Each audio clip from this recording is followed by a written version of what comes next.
Hi friends అందరికీ ఇప్పుడు మనం అమ్మవారికి ఎంతో ఇష్టమైన క్షీరాన్నం ప్రసాదం అనేది ఎలా తయారు చేసుకోవాలనేది ఇప్పుడు మనం చూద్దాం. 1/2 లీటర్ పాలు అయితే తీసుకోవాలి. 1/2 లీటర్ పాలకైతే టీ గ్లాసుడి కన్నా కొంచెం తక్కువ బియ్యం అయితే తీసుకోవాలి. అప్పుడే మెజర్మెంట్ అనేది కరెక్ట్గా సరిపోద్ది.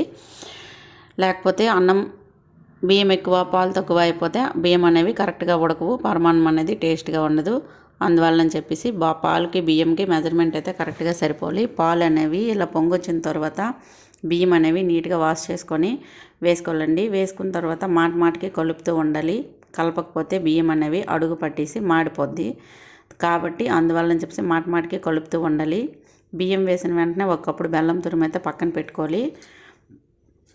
ఇలా ఉడికిపోయిన తర్వాత నేను చూపిస్తున్న విధంగా ఏమంటే స్టవ్ని ఆఫ్ చేసుకొని బెల్లం అయితే కలుపుకోవాలండి. బెల్లం అలా కలపకుండా స్టవ్ పైనే ఉంచేసి బెల్లం కలిపితే పాలు అనేవి విరిగిపోతాయి.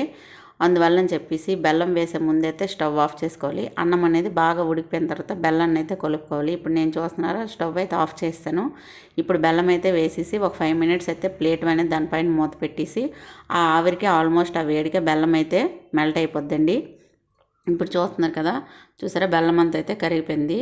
పరమాన్నం అయితే రెడీ అయిపోయింది. Thank you for watching. Bye bye.